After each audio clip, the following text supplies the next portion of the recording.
Abrimos nuestras Biblias, la epístola a los Efesios, capítulo 5.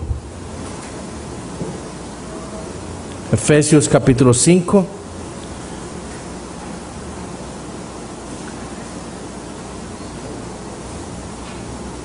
Vamos a leer de nuevo los versículos 15 al 21. Mirad pues con diligencia cómo andéis, no como necios, sino como sabios, aprovechando bien el tiempo, porque los días son malos. Por tanto, no seáis insensatos, sino entendidos de cuál sea la voluntad del Señor. No os embriaguéis con vino, en lo cual hay disolución, antes bien sed llenos del Espíritu, hablando entre vosotros con salmos, con himnos y cánticos espirituales, cantando y alabando al Señor en vuestros corazones, dando siempre gracias por todo a Dios y Padre, en el nombre de nuestro Señor Jesucristo, sometiéndoos unos a otros en el temor de Cristo. Oremos.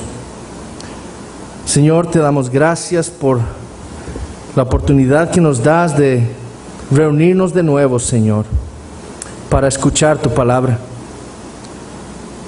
Señor, te pido que me auxilies y que lo que vamos a ver en esta mañana, Señor, sea para la gloria de Cristo. Que podamos hoy, Señor, de nuevo ver ese magnífico evangelio que tú nos has dejado. Que Cristo sea glorificado en esta mañana. Que tú auxilies a mis hermanos para que ellos puedan entender tu palabra. Que sean exhortados, edificados, Señor, y consolados también. Y aquellos, Señor, que están aquí que no te conocen, que por medio del evangelio, Señor, tú abras sus oídos y los conviertas a ti. Te lo pedimos en el nombre de Jesús. Amén. Dios entonces nos ordena a nosotros como creyentes que debemos andar como es digno del llamamiento con el que fuimos llamados, santos y sin mancha, no como los otros gentiles que andan en la vanidad de su mente, sino más bien despojándonos del viejo hombre y vistiéndonos de ese nuevo hombre que fue creado según Dios. Y debemos andar así, sabiendo que el mundo es malo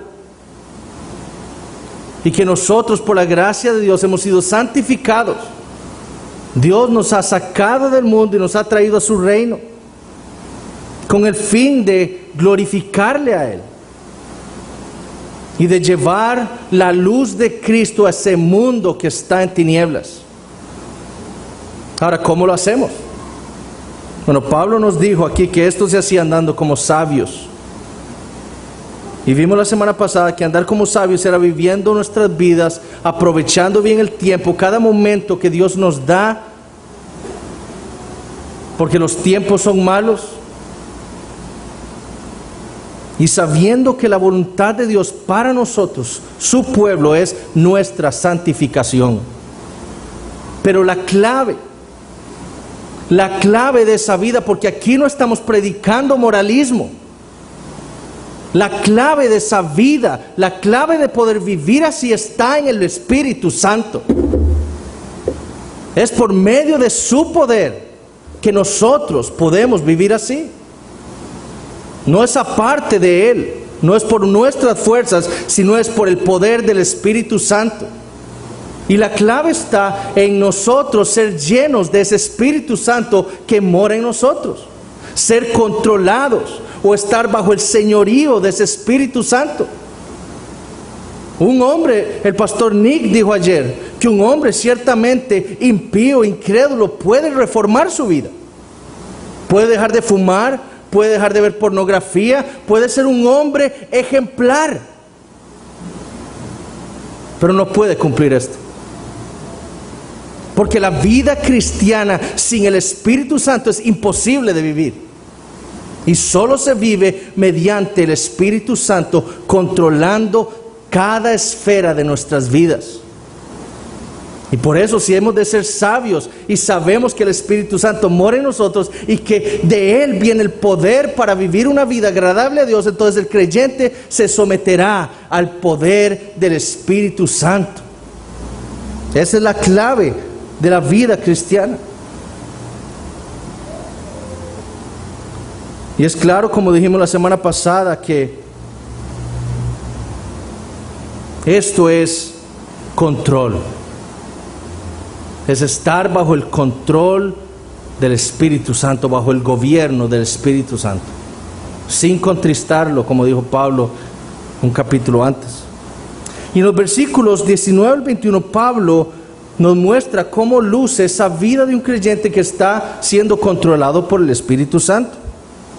Que todo lo que hace, nos dijo Pablo en estos versículos, con respecto a su vida corporativa o a su vida en la iglesia, tiene que ver con alabar a Dios, con darle gracias a Él por todo, amar a sus hermanos y sometiéndose a ellos. Así se vive la vida llena del Espíritu Santo en la iglesia.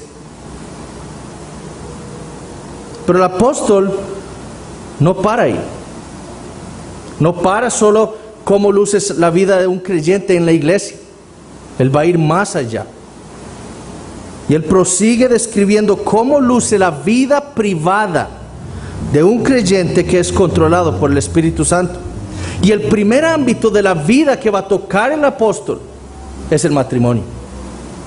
¿Cómo luce un matrimonio en donde cada miembro de ese matrimonio es lleno del Espíritu Santo o es controlado por el Espíritu Santo? Eso es lo que Pablo nos va a hablar el día de hoy. Leamos entonces versículos 22 al 33. Efesios 5, 22 al 33.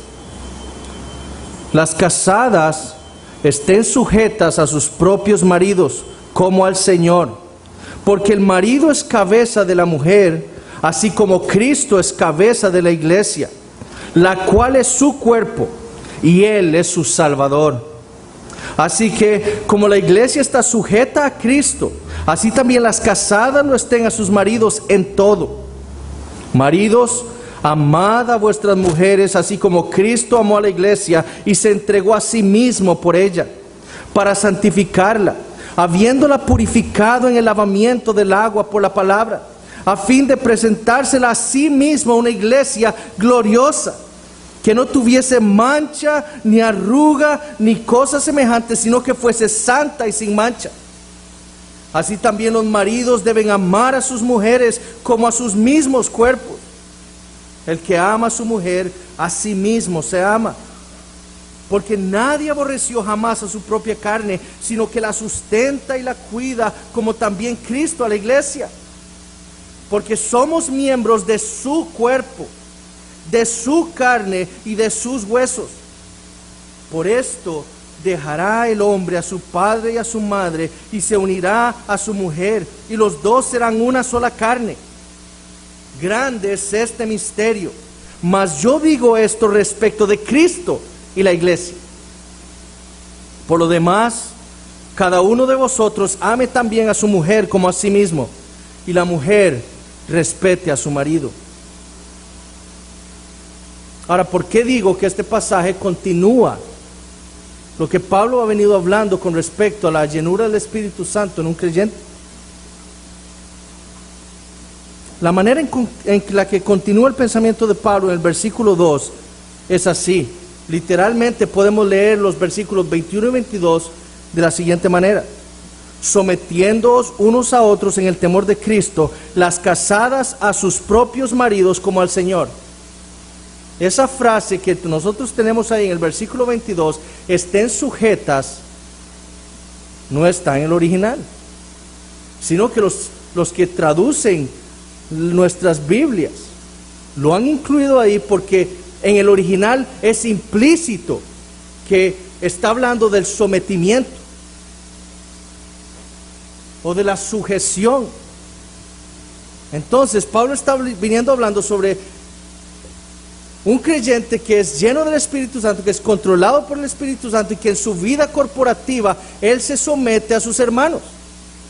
Y ahora sigue Pablo diciendo: las casadas a sus maridos como al Señor.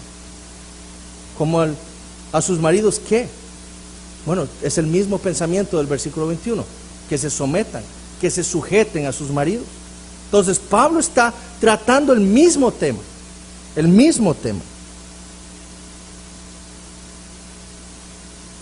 Por lo tanto, es obvio que lo que Pablo va a describir en los versículos 22 al 33 tiene que ver con una vida controlada por el Espíritu Santo en el matrimonio, en el ámbito matrimonial.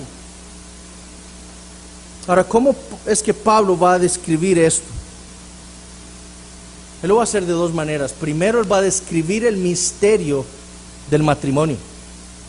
Y después, o en un segundo plano, porque el punto principal, como vamos a ver, es ese: revelar cuál es el misterio del matrimonio. Y en un segundo plano va a hacerlo describiendo los roles de cada uno, de cada miembro de ese matrimonio, del esposo y de la esposa. El versículo clave de esta porción de la Escritura es el versículo 32. Esa es la clave de este pasaje. Grande es este misterio, mas yo digo esto respecto de Cristo y de la iglesia. Esa causa del versículo 32, que Dios inspiró a Pablo para escribir los versículos 22 al 33. Todo lo que Dios quiere mostrarle a los efesios por medio de Pablo es que el misterio que existe detrás de la creación del matrimonio, ese misterio, Dios quiere revelárselo a los efesios y a nosotros. Lo que desea Dios es mostrar la razón por la cual Él instituyó el matrimonio. Y por lo tanto, si en la mente de Dios es tan importante, si ese versículo es la clave de nuestro texto, entonces tenemos que tratarlo primero. Y hoy veremos ese punto nada más: el misterio del matrimonio. La otra semana veremos cómo luce la vida de un creyente lleno del Espíritu Santo en su rol como esposo o esposa. Entonces, veamos ese punto, describiendo el misterio del matrimonio. Como hemos dicho, el fin de Pablo al escribir acerca de la llenura del Espíritu en dos creyentes que se han unido en matrimonio es primordialmente revelar un misterio. Pablo dice entonces de nuevo: grande es este misterio, mas yo digo esto respecto de Cristo y de la iglesia. Y debemos recordar que ya Pablo ha usado ese término misterio en Efesios 3, que en la Biblia, cuando habla de misterio, no habla de algo que es desconocido, de algo que no se puede conocer nunca. Cuando la Biblia habla de un misterio, está hablando acerca de algo que ha estado oculto por un periodo de tiempo y que después Dios lo revela a su pueblo. Eso es un misterio.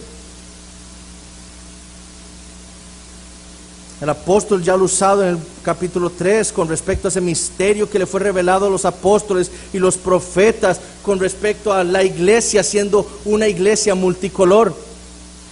¿Recuerdan? Compuesta de judíos y gentiles. Ese era un misterio, dice Pablo.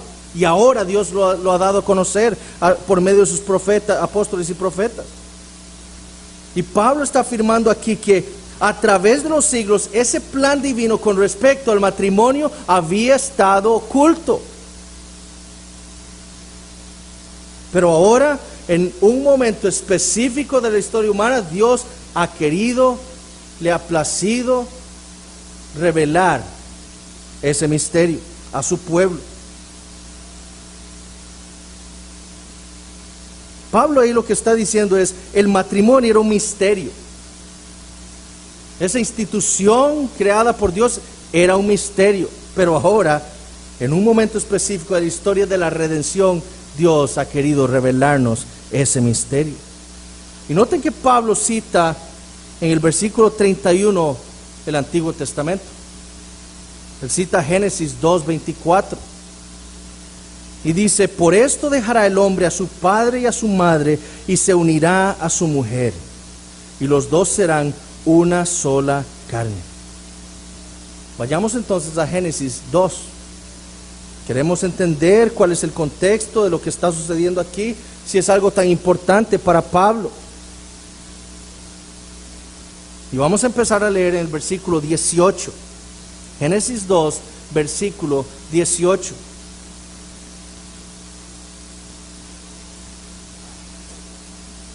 Y dijo Jehová Dios: no es bueno que el hombre esté solo. Le haré ayuda idónea para él. Jehová Dios formó pues de la tierra toda bestia del campo y toda ave de los cielos, y los trajo a Adán para que viese cómo las había de llamar.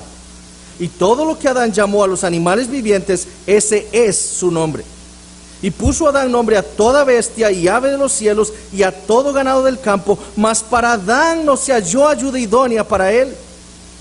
Entonces Jehová Dios hizo caer sueño profundo sobre Adán, y mientras éste dormía, tomó una de sus costillas y cerró la carne en su lugar.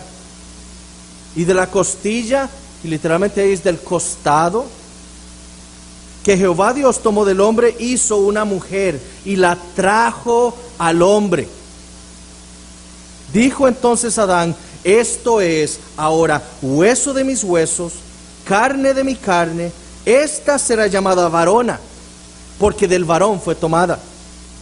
Por tanto, dejará el hombre a su padre y a su madre, y se unirá a su mujer, y serán una sola carne.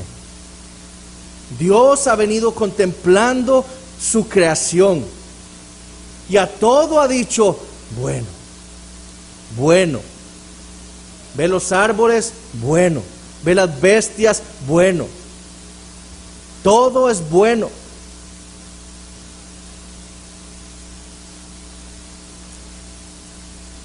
Y cuando crea al hombre, nosotros leemos en Génesis que ya no, Dios no lo describe como bueno. Dios dice: es bueno en gran manera. Porque el hombre es el pináculo de la creación. Y cuando Dios ve al hombre creado a su semejanza, dice: es bueno en gran manera. Pero un día Dios ve a Adán, al hombre solo, y ya no dice: esto es bueno. Él dice: esto no es bueno. No es bueno que el hombre esté solo. Hasta ese momento Dios ve que a Adán, que no es apropiado para que Adán esté solo. Y para mostrarle al hombre, a Adán, que esto no era bueno para él, trae a todos los animales para que él les ponga nombre. A todos los animales que Dios había creado, para que él les pusiera nombre. No solo Dios quería mostrarle a Adán cuál es la diferencia entre él y las bestias.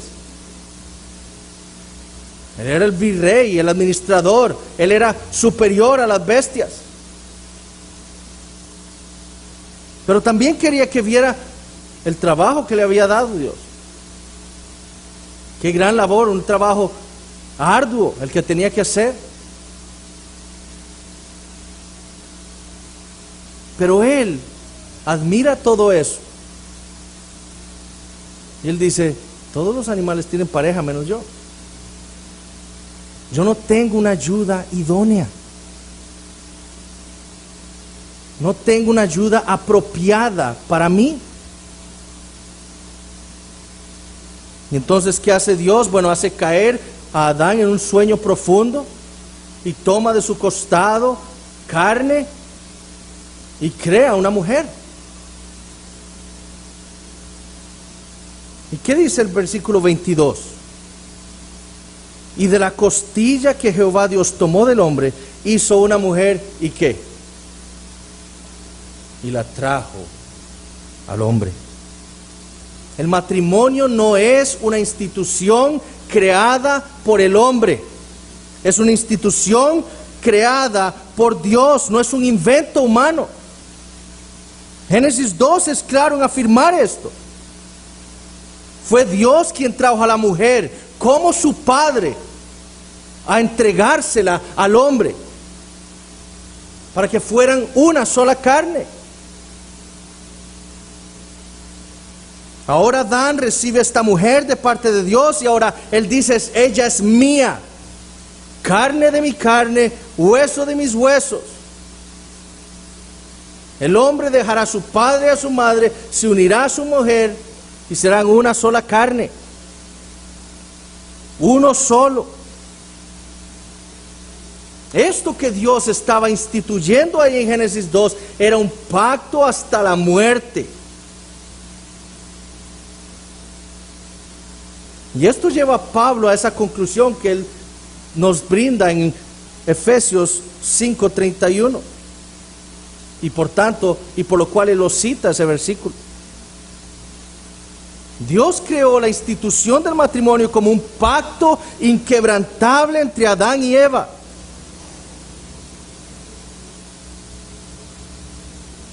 Pero había algo escondido en esto. ¿Tenía Dios un propósito al hacer esto? Al unir en matrimonio a Adán y Eva. Preguntémonos eso. ¿Había un propósito de Dios al casar a Adán y Eva? La respuesta es sí. Hermanos, todo lo que ocurre en el universo tiene un propósito. Es el mundo el que nos dice que las cosas, como decía ayer el pastor Nicolás, es el mundo el que nos dice que nosotros no tenemos un propósito. Pero eso es una mentira. Todo en el universo tiene un propósito. Porque ya Pablo nos ha dicho que Dios hace todas las cosas según el designio de su voluntad. Todo tiene un propósito. No hay nada en el universo que no tenga un propósito divino. Si Dios crea algo, tiene un propósito. Y si Dios crea el matrimonio, esa no es la excepción. Tendrá un propósito. Y lo que afirma Pablo al citar Génesis 2:24 es que el matrimonio, lo que hizo Dios entre Adán y Eva, tiene que ver con el Evangelio. Noten el versículo 31 y el 32, están conectados. Pablo cita en el versículo 31 las palabras de Adán en Génesis 2:24, pero dice que eso se refiere a Cristo y a su iglesia.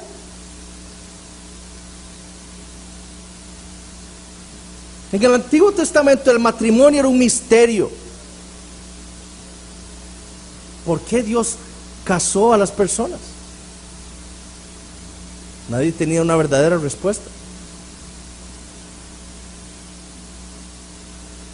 Pero ahora, dice Pablo, ese misterio ha sido revelado y tiene que ver con el Evangelio de Jesucristo, con su obra redentora hacia su iglesia. Ese es el misterio del matrimonio. Para eso fue que Dios creó el matrimonio, para manifestar el Evangelio, para que el Evangelio fuera visible. Hermanos, si a usted no se le paran los pelos de punta al escuchar eso, no sé qué podrá hacer. Porque eso debe darnos mucho temor. Cada matrimonio debe reflejar el Evangelio de Jesucristo. Cada matrimonio. Todo lo que representa el matrimonio tiene que ver con esas buenas nuevas del Señor. Y fue con ese propósito que Dios casó a Adán y a Eva. Para mostrar la relación de Cristo y su iglesia. Ahora, ¿cuál es entonces esa relación que ha sido revelada en el matrimonio? Cuando Dios crea el matrimonio, lo hace para ilustrar la realidad de que Cristo es la cabeza de la iglesia. Él es su autoridad, Él es su amo, Él es su Señor. Nosotros debemos tener eso presente. Cristo es nuestro Señor. No hay nadie por encima de Él. Nosotros debemos humildemente someternos a Él, porque Él es nuestra cabeza, nuestra autoridad. Además, al crear el matrimonio, Dios lo creó para ilustrar cómo la iglesia se somete a Cristo.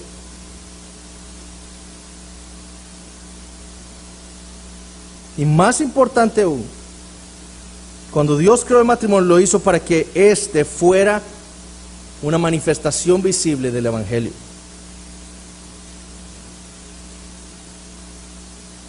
En este pasaje, hermanos, debemos ver que el matrimonio fue creado para ilustrar lo que Cristo hizo por su iglesia. Cómo fue que Él se entregó a sí mismo por ella, cómo se humilló, cómo se dispuso a sufrir la ira de su Padre por ella, con el fin, como dice Pablo, de ser su Salvador.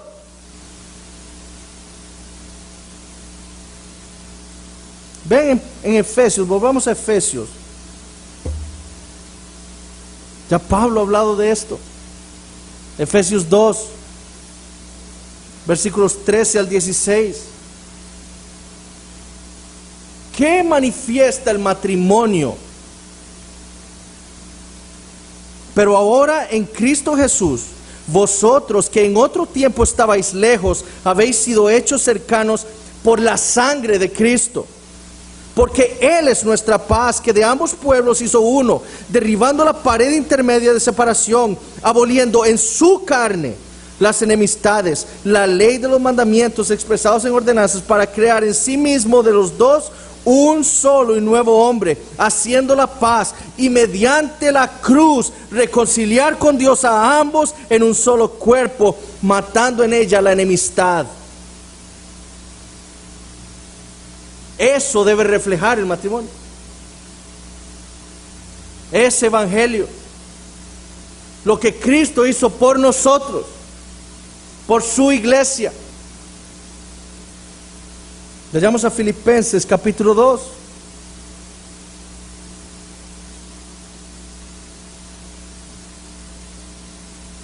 Versículos 5 al 8.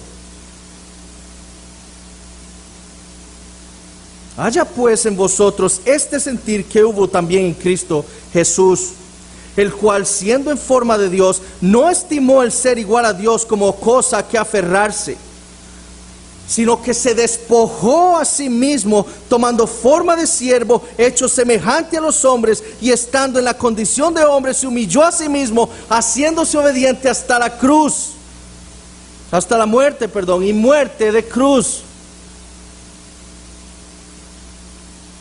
Eso hizo Cristo por nosotros. Eso debe reflejar cada matrimonio que existe.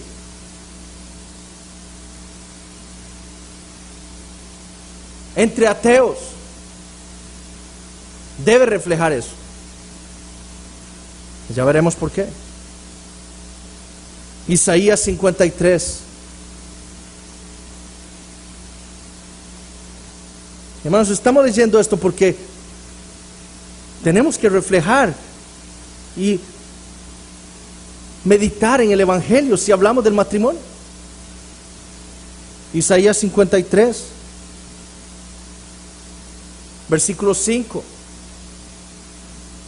Mas Él herido fue por nuestras rebeliones, molido por nuestros pecados, el castigo de nuestra paz fue sobre Él, y por su llaga fuimos nosotros curados.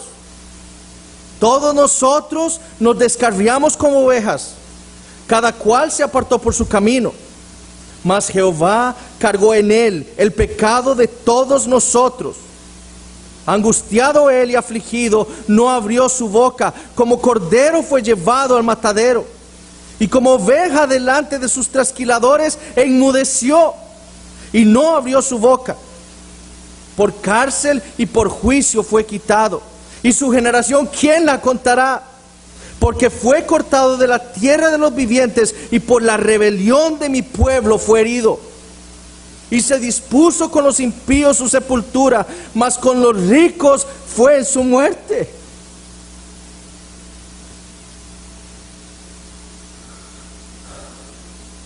Aunque nunca hizo maldad, ni hubo engaño en su boca. Con todo eso Jehová quiso quebrantarlo, sujetándole a padecimiento.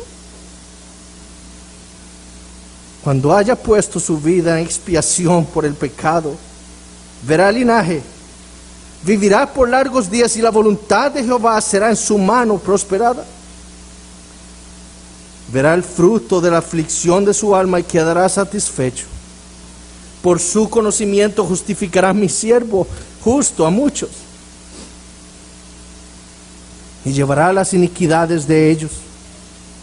Por tanto, yo le daré parte con los grandes, y con los fuertes repartirá despojos, por cuanto derramó su vida hasta la muerte, y fue contado con los pecadores, habiendo él llevado el pecado de muchos y orado por los transgresores.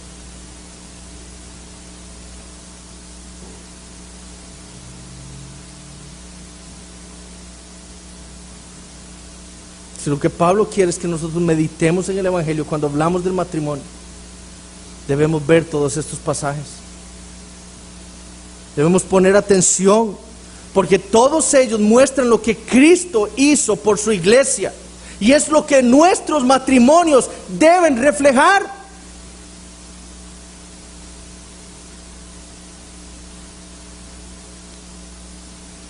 Lo que hizo la segunda persona de la Trinidad.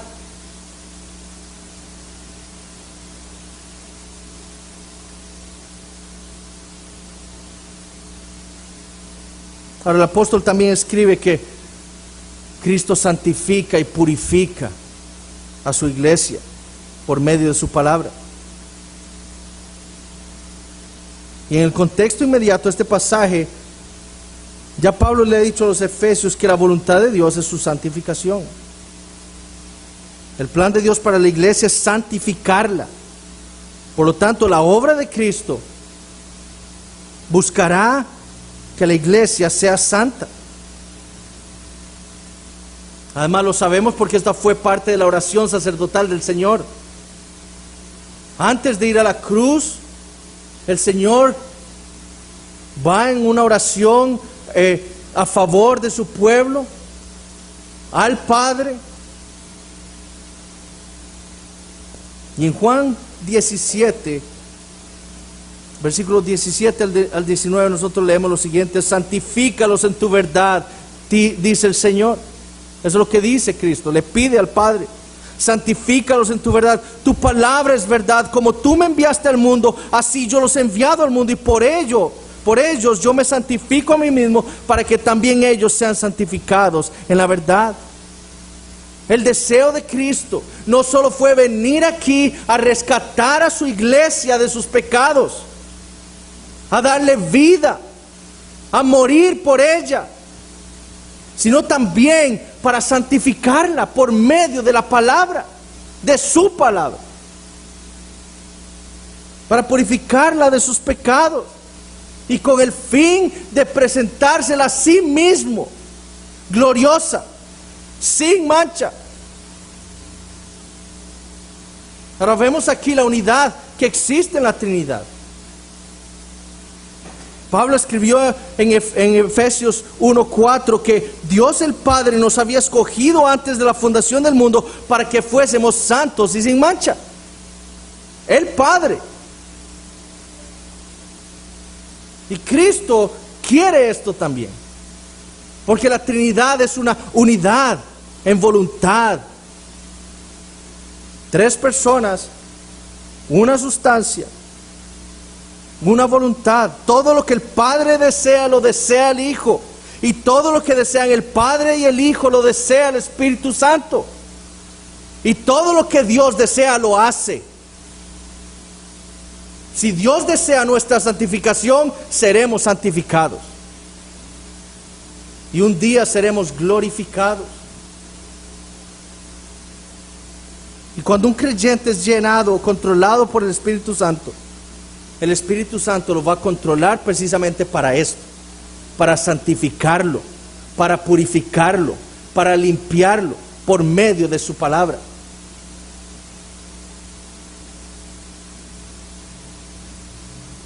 Y lo que debe quedarnos claro a nosotros, hermanos, es lo que es evidente aquí. Es el amor de Cristo por nosotros, por su iglesia, por su pueblo. Todo esto que Cristo hizo y que nos describe la Biblia, lo hizo por amor. Por amor. En primera instancia, por amor a su Padre. Cristo, obedeció en todo al Padre por amor a Él.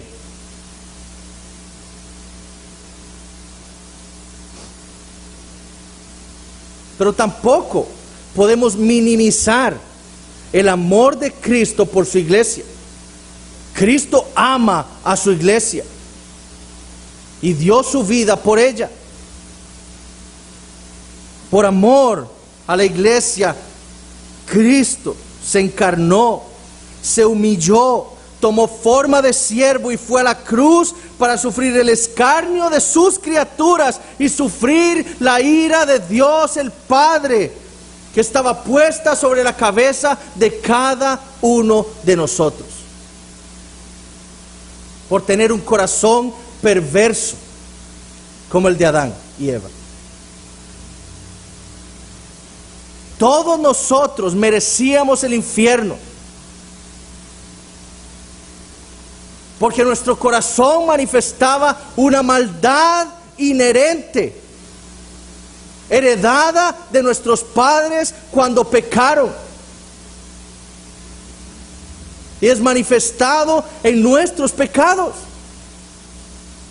¿Qué dijo Pablo en Efesios 2:3?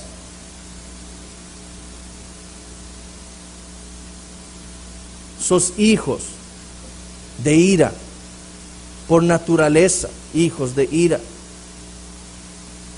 Todos los hombres estamos en esa condición, pero Cristo vino para redimirnos, para comprarnos, para salvarnos de esa ira que estaba puesta sobre nosotros, por amor, por amor. Y por eso vemos que Pablo afirma en Efesios capítulo 5 que Cristo ama a su iglesia y que el hombre debe imitar ese amor de Cristo, porque Cristo verdaderamente ama a su iglesia y la cuida y la sustenta. Cristo no vino, murió, nos rescató y ya. No, Cristo está sustentando a la iglesia, la está nutriendo por medio de su palabra aplicada por el Espíritu Santo que Él y el Padre nos han enviado. Él nos cuida y nos ama. Y cuando nosotros, por ejemplo, que hablaba hoy el pastor Alexander, cuando no venimos a la iglesia estamos siendo negligentes del cuidado que Cristo está teniendo de nosotros. Él nos da vida. Un domingo para levantarnos y congregarnos con su pueblo, para adorar al Padre, pero también para ser cuidados por Él, por su palabra predicada. Si usted falta el domingo, usted no se ama. Usted no ama su vida espiritual, no la está cuidando. Y el Señor quiere cuidarlo. Si usted es parte de su iglesia, eso es lo que Él está haciendo. Pero Cristo ama a su iglesia. En Juan 15, versículo 3, Él dice: nadie tiene mayor amor que este, que uno ponga su vida por sus amigos. Nadie tiene mayor amor que este. No hay manifestación de amor más grande, más esplendorosa, más magnífica que lo que Cristo hizo por nosotros. No hay. Si usted está enamorada, puede decir: ¿cómo me ama mi novio? Cristo la ama infinitamente más, Porque no hay amor que se compare con ese. ¿Qué nos debía Cristo para venir y morir por nosotros? Nada. Cristo no nos debía nada a nosotros. Pero por amor lo hizo. Por amor se despojó. Imagínense la segunda persona de la Trinidad en toda su gloria. Y Él se despojó de eso y se encarnó y se hizo un hombre. Mediten en eso. Para salvarnos porque nos amaba.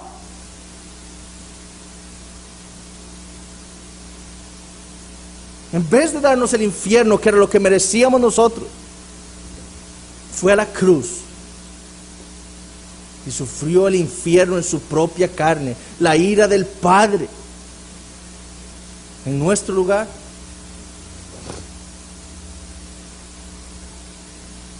Ahora noten lo que dice Pablo a la iglesia en Roma. Ya este pasaje lo hemos visto, capítulo 5, versículos 6 al 8. Romanos 5, 6 al 8. Y la esperanza no avergüenza, porque el amor de Dios, de nuevo estamos hablando del amor de Cristo, aquí hablamos del amor de Dios, que es lo mismo. Porque el amor de Dios ha sido derramado en nuestros corazones por el Espíritu Santo que nos fue dado. Porque Cristo, esta es la mayor manifestación de amor. Porque Cristo, cuando aún éramos débiles, a su tiempo murió por los impíos. Ciertamente apenas morirá alguno por un justo, con todo pudiera ser que alguno osara morir por el bueno. Mas Dios muestra su amor para con nosotros, en que siendo aún pecadores, Cristo murió por nosotros.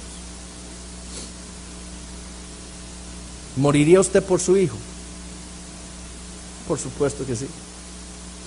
¿Daría usted su vida por Hitler? ¿Daría usted su vida por Stalin?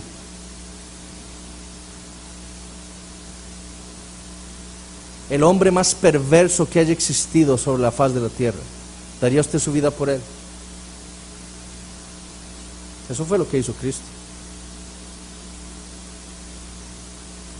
Cristo murió cuando nosotros éramos pecadores. En ese estado. No teníamos nada en nosotros que hiciera a Cristo amarnos y morir por nosotros. Todo lo contrario. Lo único que había en nosotros era algo en que Cristo podía sustentarse para enviarnos a todos al infierno. Pero Él nos amó y murió por nosotros. Esa es la revelación del matrimonio. Esa es la revelación del misterio que representa el matrimonio, el evangelio. Lo que Cristo hizo por su iglesia.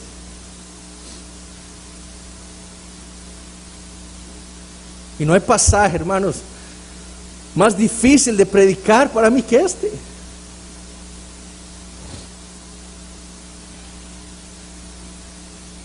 Porque no llego ni a los talones de lo que debería llegar de ser, de lo que debería ser en mi matrimonio. Y mi matrimonio debe reflejar eso. Y no lo hace. Por mi pecado.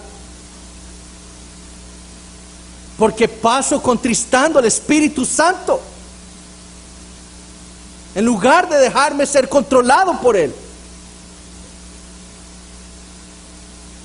Y por eso es que Pablo habla algo tan importante, y por eso es que la clave de la vida cristiana es esa.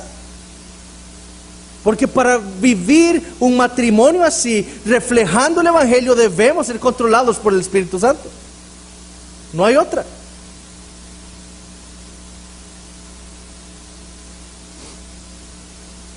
Ahora, antes de ver algunas cosas importantes con respecto al mundo en que vivimos y el matrimonio, yo deseo enfatizar el carácter eterno de esas buenas nuevas de Dios. Ayer lo dijimos y ya aquí se ha dicho muchas veces. El evangelio no es un plan B de Dios.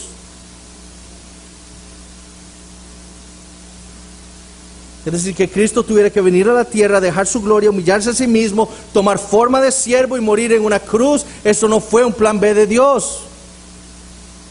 No fue que Dios perdió el control de su creación, el hombre pecó en su contra y entonces Dios dijo, ahora sí, ¿qué hago? Ok, esta puede ser una idea. Yo tenía un plan, pero ahora es frustrado y entonces voy a idear otro plan. El Evangelio es eterno, ideado por Dios en la eternidad, cuando el tiempo no existía. Ahora, si yo digo esto, debo sustentarlo bíblicamente.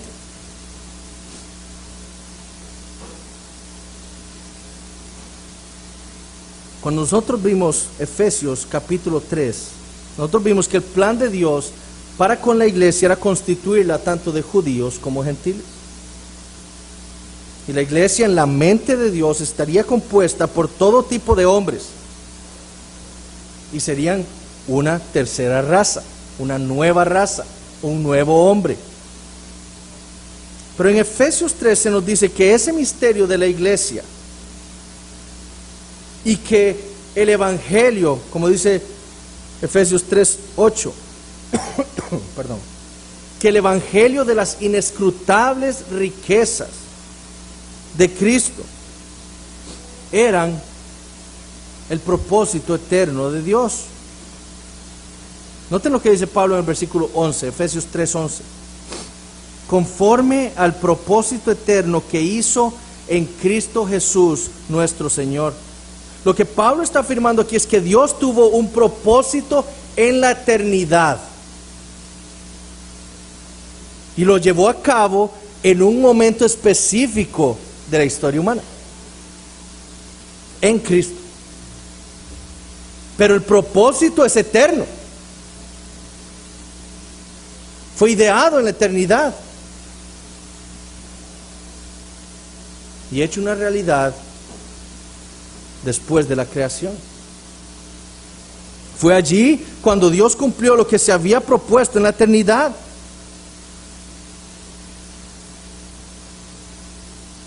Apocalipsis 13:8. En este pasaje meditamos un poco el miércoles en el culto de oración.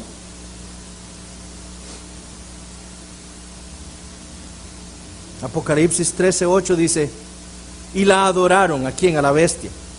Todos los moradores de la tierra cuyos nombres no estaban escritos en el libro de la vida del Cordero que fue inmolado desde el principio del mundo. Y el miércoles vimos que esto literalmente dice así: y la adoraron todos los moradores de la tierra cuyos nombres no estaban escritos en el libro de la vida del Cordero que fue inmolado desde antes o previo a la fundación del mundo.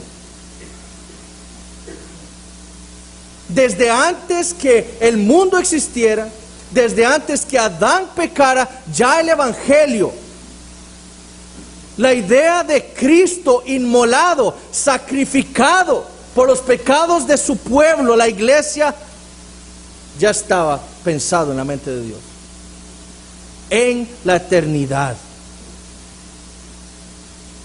Y ahora el miércoles vimos que esto se da, ¿por qué? Porque Dios lo único que busca es su gloria, glorificarse a sí mismo.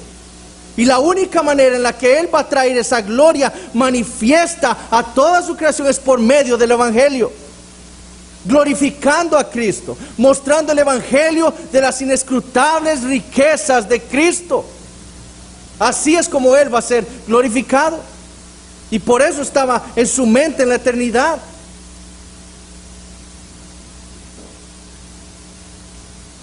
Más peso pone sobre nosotros los que estamos casados.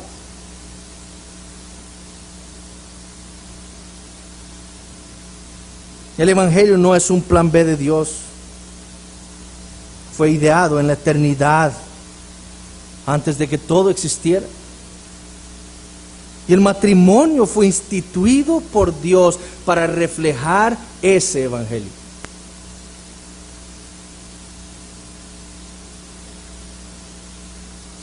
Además, Dios casó a Adán y Eva antes de que cayeran. Y el matrimonio refleja el Evangelio antes de la caída.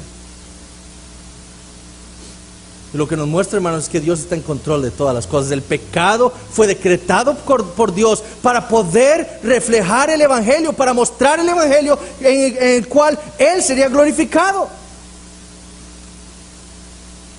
Dios no perdió el control de su creación. Ahora, ¿qué podemos sacar de todo esto nosotros?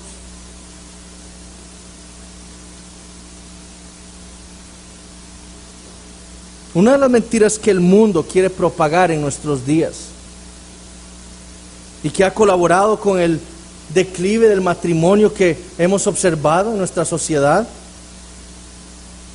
es la mentira que el matrimonio puede darse o puede existir entre personas del mismo sexo. Perdón. Si nosotros hemos aprendido de la escuela de Cristo o en la escuela de Cristo, debemos rechazar de plano esa mentira. No existe el matrimonio homosexual. No puede existir. Porque el matrimonio se define de una manera, de la manera en la que Dios lo ha definido. El matrimonio no se puede redefinir como quieren muchos. El creador del matrimonio fue Dios, no el hombre. Entonces, quien debe decir cómo ocurre un matrimonio debe ser Dios, no el hombre. Nosotros debemos reconocer que vivimos en días relativistas, en donde la verdad absoluta no existe, todo es relativo. Usted puede pensar tal cosa, yo pienso tal cosa y todos estamos bien. Eso es una mentira. La verdad absoluta existe porque Dios existe. Y si la verdad absoluta existe, entonces el matrimonio tiene una definición particular. Es la unión de un hombre y una mujer. El matrimonio homosexual no puede reflejar el Evangelio. No hay manera de que dos hombres o dos mujeres puedan reflejar a Cristo y a su iglesia. No hay forma. Porque el hombre fue creado para ser cabeza y la mujer para someterse a su marido. No pueden reflejar el Evangelio.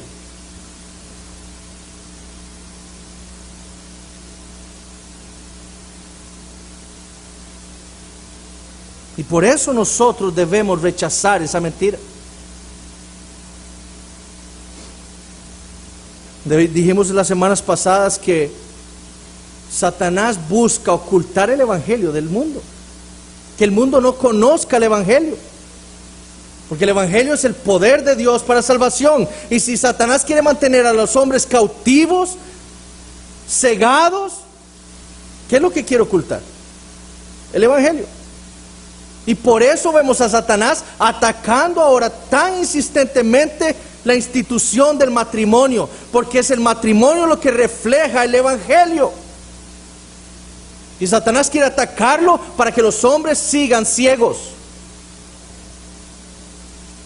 para que no les resplandezca la luz del Evangelio de la gloria de Cristo. Y lo que Satanás quiere para hacer eso es acepten el matrimonio homosexual. Entre menos matrimonios bíblicos existan, más cautivos estarán los hombres. Y si nosotros vamos a andar como sabios, aprovechando bien el tiempo, debemos hacerlo argumentando bien a favor del matrimonio, rechazando las mentiras del mundo, convenciendo a los hombres de la maldad que se hace cuando se redefine el matrimonio. Otra de las mentiras del mundo, y que tiene que ver con lo que el pastor Alexander dijo hoy en la mañana, es que en el matrimonio cada miembro tiene el derecho de salirse cuando le da la gana. Y esto ha llevado a altísimas tasas de divorcio, no solo en el mundo, en la iglesia también. Las personas ya no se comprometen, no ven el peso del compromiso que hacen con lo que sea, con su trabajo, con su matrimonio, con sus amigos, con su iglesia. La gente ya no se compromete. Y como dijimos en todas las semanas que hemos estado estudiando Efesios, el problema es que nosotros nos dejamos contaminar por el mundo. Si usted ha hecho un compromiso, viva ese compromiso. Con la iglesia sobre todas las cosas. Con Cristo primero. Pero entonces, la gente dice, es que si ya usted no ama a su esposa, déjela. Si su esposa le hizo algo, déjela. Si su esposo la maltrató, déjelo. Porque ya el sentido de compromiso, de pacto, se ha perdido. Hermanos, lo que mantiene mi matrimonio no es el amor. Lo que me mantiene a mí casado con mi esposa no es mi amor. Es el pacto que yo he hecho delante del Señor, de que yo voy a amarla a ella y voy a vivir para reflejar el Evangelio en nuestro matrimonio. Es el pacto. Todo matrimonio es hecho delante de Dios, porque Él instituye el matrimonio. Y vemos la gravedad que significa el divorcio.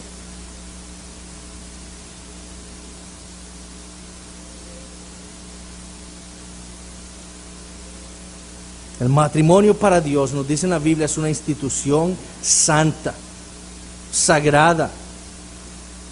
Nadie se mete con el matrimonio. Nadie.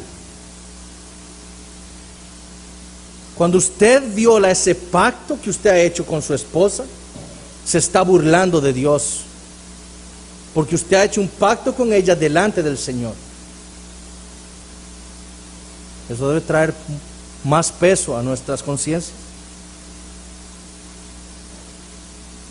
Y la Biblia nos afirma que Dios aborrece el divorcio. Vayamos a Malaquías capítulo 2. Es el último libro del Antiguo Testamento. Malaquías 2, versículos 14 al 16. Mas diréis, ¿por qué? Porque Jehová ha atestiguado entre ti y la mujer de tu juventud, contra la cual has sido desleal, siendo ella tu compañera y la mujer de tu pacto. ¿No hizo el uno, habiendo en él abundancia de espíritu? ¿Y por qué uno? Porque buscaba una descendencia para Dios. Guardaos pues en vuestro espíritu y no seáis desleales para con la mujer de vuestra juventud. Porque Jehová, Dios de Israel, ha dicho que Él aborrece el divorcio, el repudio. Dios aborrece el divorcio. Ahora no voy a tocar el tema del el permiso que da Jesús para hacerlo en ciertas condiciones. Ese no es el tema. Dios aborrece el divorcio.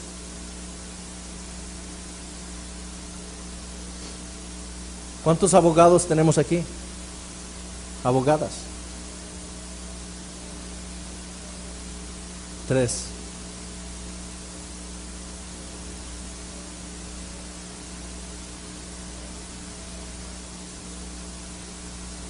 Deseo decirle lo que yo mismo le dije a mi hermana una vez. Nunca hagan un divorcio. Nunca. Ustedes no son quienes para decir cuando un matrimonio termina. Ustedes no son quienes para disolver un matrimonio. Dios los unió. El mundo le ha dicho al mundo que a los hombres que los jueces, los abogados tienen el derecho de divorciar a las personas. Pero eso es un engaño. Dios aborrece el divorcio. Ni los jueces ni ningún abogado tiene esa autoridad. La única autoridad es Dios. Y cuando un hombre, un abogado divorcia a una pareja, lo que está diciendo a Dios es: aquí yo soy la autoridad, yo mando, yo puedo divorciar a esta pareja que se quiere divorciar. Y ningún abogado aquí querrá enfrentar a un Dios que aborrece el divorcio. Nadie. Para Dios es un acto abominable el que dos personas se divorcien. Si alguien llega a ustedes buscando un divorcio, les sugiero que hagan una de dos cosas: o aprovechan el tiempo, la oportunidad que Dios les está dando al traerle a un hombre o a una mujer que está buscando el divorcio,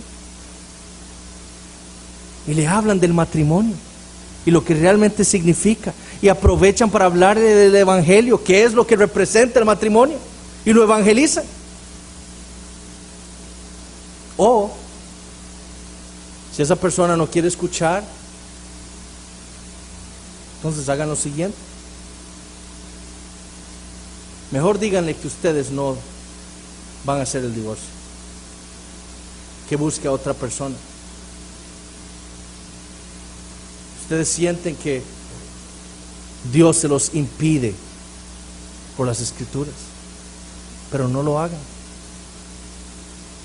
De nuevo, nadie querrá enfrentar a un Dios airado por haber hecho algo que no deberíamos haber hecho. Ahora recordemos, ¿por qué digo esto? Dios está airado por cada pecado que hacemos, pero el matrimonio tiene que ver con el evangelio.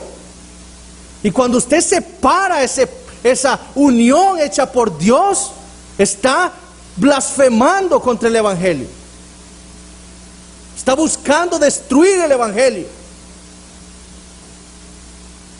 Y eso sí es peligroso.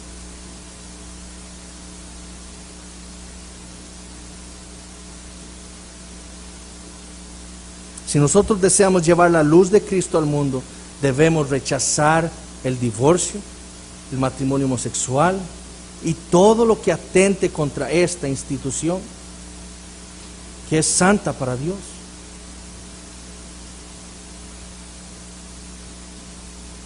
Todo el argumento de Pablo es que la relación matrimonial entre un hombre y una mujer debe reflejar fielmente el evangelio.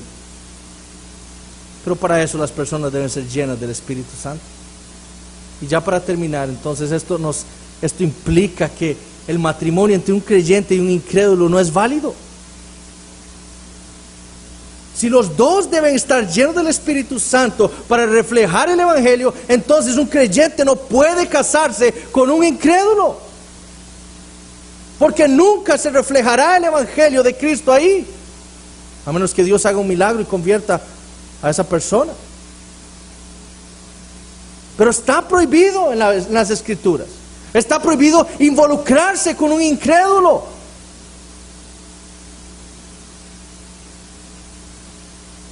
Porque la relación ya lo vimos con el pastor Alexander, una relación entre jóvenes. La meta es el matrimonio. ¿Cómo se va a juntar usted con un incrédulo si la meta es el matrimonio y Dios se lo está prohibiendo a usted?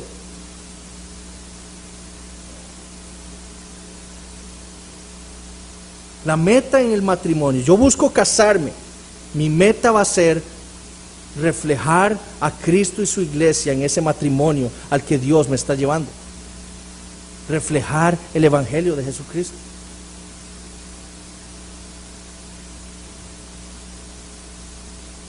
Necesitamos, jóvenes, que ustedes entiendan esa importancia del matrimonio. Y nosotros también, los que ya estamos casados, que entendamos eso.